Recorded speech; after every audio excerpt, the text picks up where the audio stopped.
Hey guys, welcome back to this build. Now that you guys have already seen how the cradle essentially works and goes together, the next thing I need to work on is one, making it a little bit lighter, and also trying to make it interface with the rest of my benches.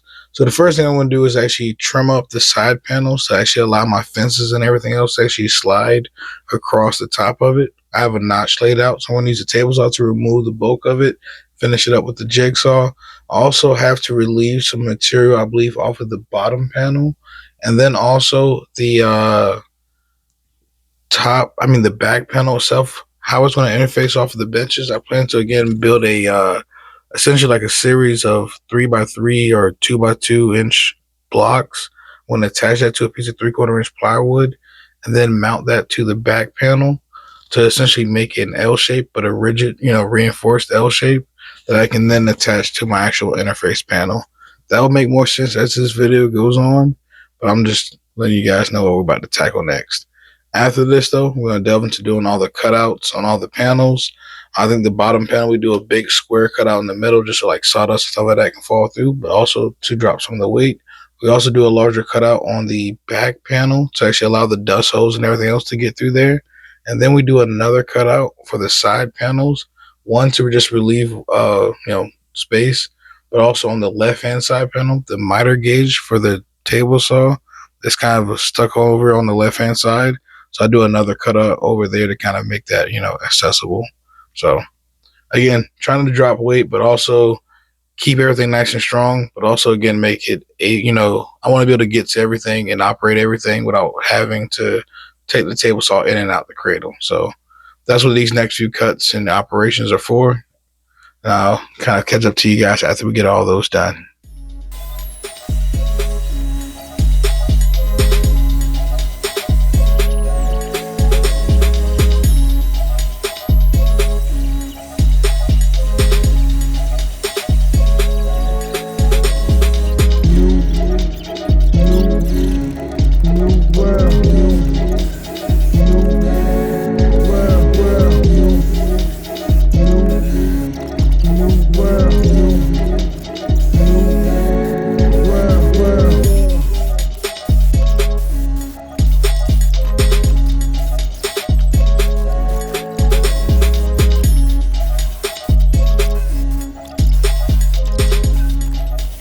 So one thing I think will probably be pretty fun is to go back and watch the previous video and look how this cradle has actually changed from then to now.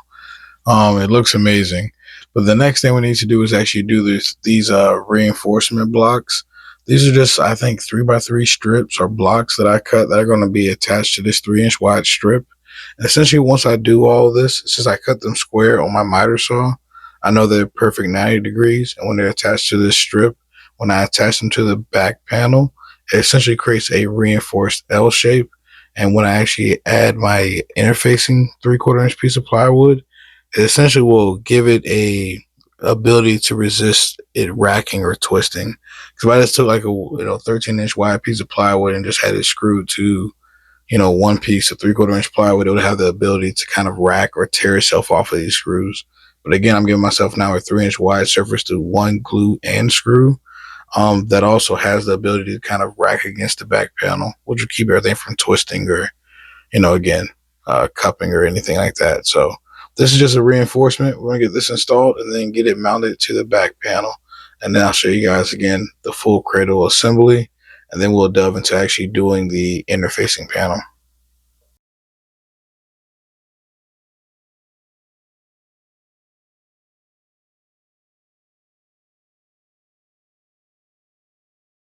All right, so we're about to do our first assembly since our cutouts and adding the actual support piece for our actual interfacing panel.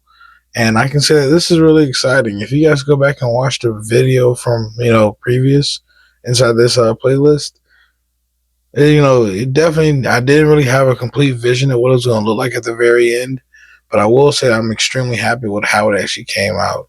She's really rock solid. She's easy to take apart and disassemble, and really easy to put together. And once I actually get this is me speaking, way in the future, it actually works out really awesome. I'm able to use my table saw on any one of my workbenches, including the one I take to the job site, and have continuous outfeed for my table saw. It's not a lot to actually set up. Again, it puts together in maybe like 15 to 30, 20 seconds, give or take, and you have it hanging off your bench in under like a minute. So it's a great addition to the job site. The next step, though, we actually need to get into the interfacing panel and making sure that one is perfectly in line with the table saw. We need to add the dowels to actually help it hook onto the bench. I later also add some T-tracks to make it a lot better. Then we also need to route in the grooves or the dados for the miter slots.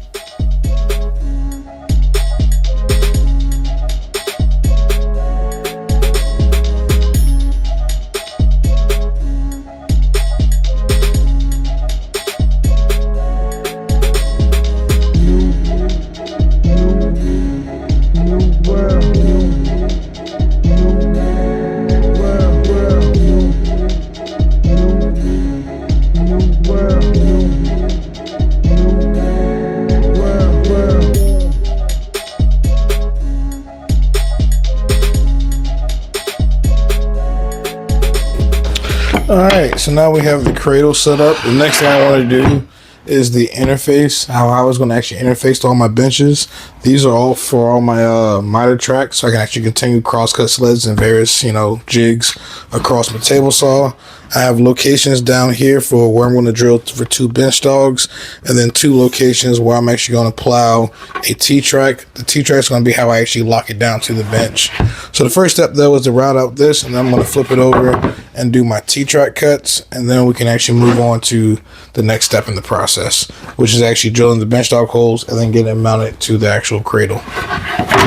So I'm going to do this probably the simplest way, and that's just clamping her down and using some double stick tape.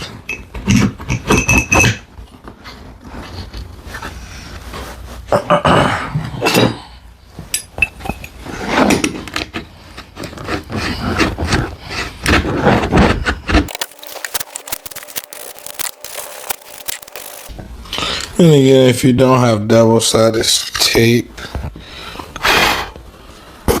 staples, pin nails, they all work the same as long as you're okay with a few holes in your piece.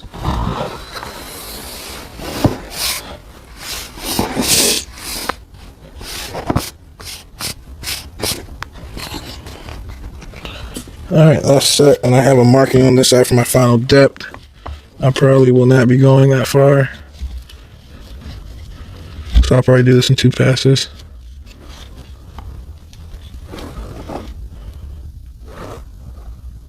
Oh, this router actually won't even bottom out far enough, so we're going to go full depth, remove the jig, and then that should give me a bearing surface, I think.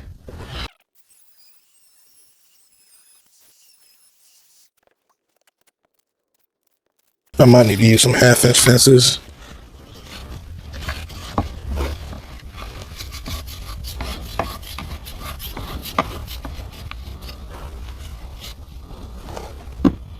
Oh, the bearing would just miss it, not be going too deep. Yeah, I might need to grab some half-inch fences and come back.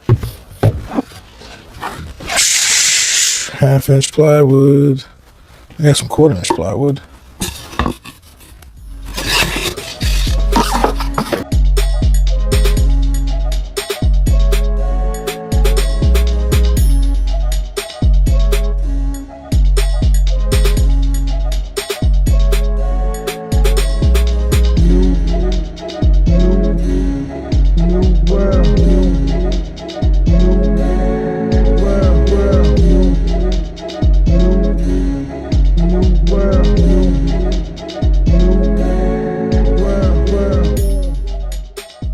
Alright, so after the series of routing processes, the next thing I need to do is actually drill all my bench dogs into the actual interface panel. And to do so, I've already laid out 2 marks on 4-inch centers just to match up with any of my MFT style benches. I believe this one is at 4 in, and I think the next spacing, I think I hit like 18. Not 18, but 16. It's either 16 or 20. That way it can fit on my 2-foot wide bench, I believe is what I did. So it might be 4 and 20 are the insets that I actually landed on for these 2 bench dog holes. I'm going to drill that out with a 3/4 inch Forstner bit, probably about 3/8 of an inch deep. And then after that, I'm going to pre-drill a hole through the plywood, drive in a countersunk screw from the top side, and then glue in a dowel. So I'll have a 3/8 inch, mortise or hole that will have a glue surface on it, plus a long, I think I'm gonna use like 2.5 inch cabinet head screw. So that'll hold it nice and tight. The glue will make sure it stays in there long term. And then all I need to do is make sure that I install it nice and square. And that's also between the drill press and my square. Should make that a lot easier.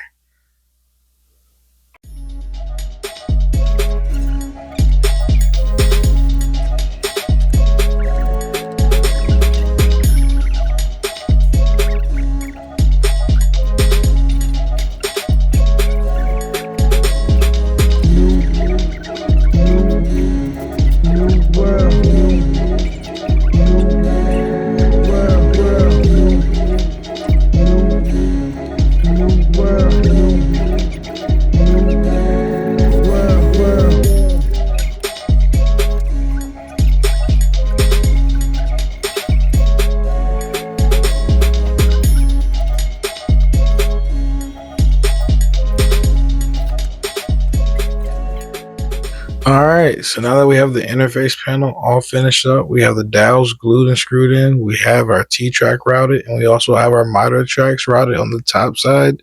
The next step is to actually mount it to my back panel. And as you can see there, the back panel has screws going through it into my 3x3 blocking that I have on the back side of it. So that's going to make sure that's nice and rigid. So the next step, though, is to go through actually attaching everything together.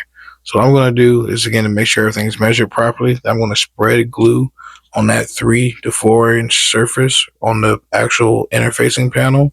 And then I'm actually going to rest the back panel on top of it, throw in a few staples to make sure everything's, going to stay in place. Then I'm going to pre-drill and drive in a bunch of cabinet head screws through my 3x3, interface section into my actual interfacing panel. And that's going to keep everything locked together. After the glue dries between the glue and the screws, when it's hanging off of my benches, it won't have the ability to actually rack or twist. And I'm also going to add a few more features, or there are a few more features already built into my cradle design that will keep it from being able to rack or twist. And I'll show you guys those details coming up soon.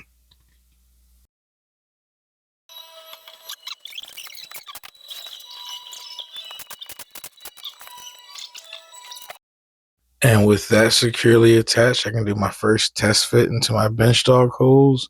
And I will say it's extremely satisfying. One, getting your bench dogs drilled perpendicular and 90 degrees, and then having them secured with the glue and the screws. It's nice to get that nice and snug fit as you kind of wobble it down and see it, go flush with your actual bench top. And then we also get the satisfaction of our very first assembly before we actually hang it off of our benches. And it looks amazing. It functions really great, and its ability to hang off the benches is exactly what I was looking for. I will commend Ron Paulk for this entire design, because I wouldn't even thought to even do anything like this until I started seeing his whole smart, iteration of his smart woodshop. Being able to hang or use the MFT styles to expand your benches with wides to add cradles or other jigs is ingenious, and I really love it. The next thing you guys see will be me actually testing it off of one of my benches. So hopefully you guys are excited to see that. Definitely stick around.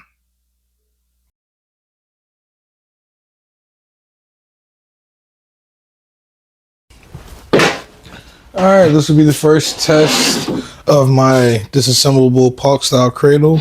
Currently set up on both my interior benches, just because this bench is the only one that has the 4 inches off the very face of the bench, and the Paulk cradle and everything else actually cantilevers a little too much, and it's not wide enough in this direction to hang the bench off of this side. So it has to go on the side of this bench, and it kind of likes to tip it. So I have both of these benches clamped together just for right now. I plan to actually add the holes to the larger bench and to this one, so that way I can actually use this cradle on that bench, and hopefully it won't tip it. And then I have to figure out how I'm going to mount this to my one side of my truck. But as of right now, I have access to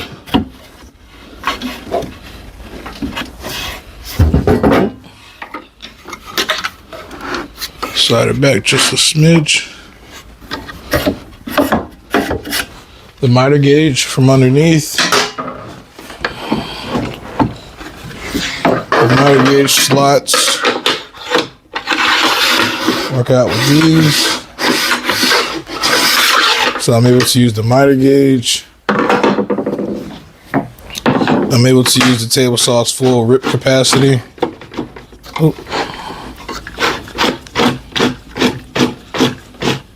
And rip pretty much anything.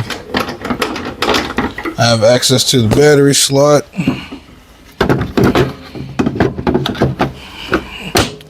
So I can slap my battery in. Typically I'll have 3/4 inch outriggers on top of any one of my benches to make them in plane with the bench or the cradle.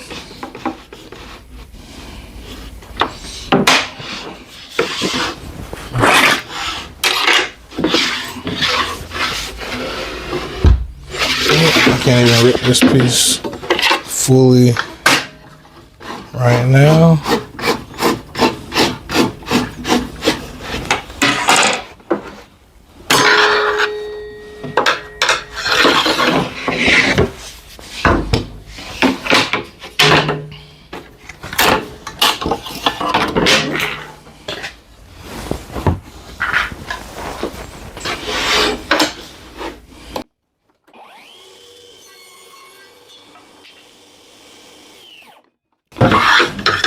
So I'm able to use the miter gauge.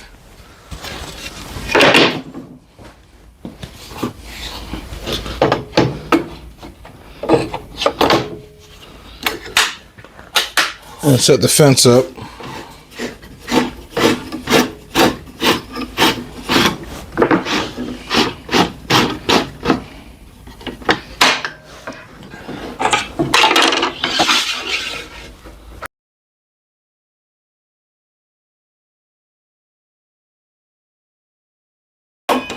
All to make this portable job site table saw just as functional as my larger one in the back. So whenever I'm on the job site, I have the ability to set it up and do what I need to. But then I can just as easily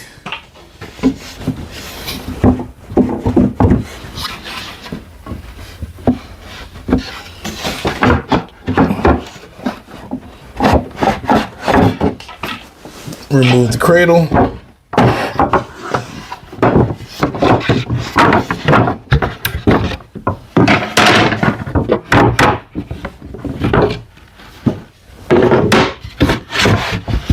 And make this essentially a flat pack that stows away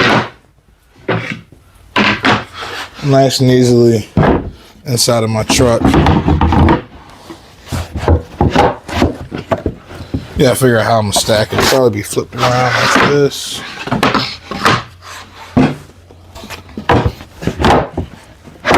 So that way I can hook all the holes and bring like a dowel or something in through here to kind of hold everything.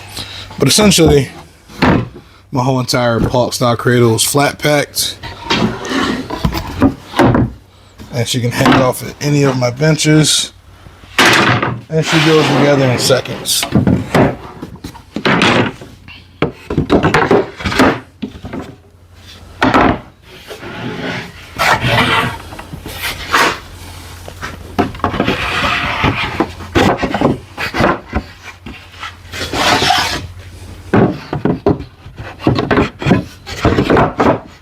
If you guys remember, I also plowed in T-tracks that line up on another section of holes. So after I lay in my bench dogs, I can always come in with a T-bolt and come from right underneath the bench.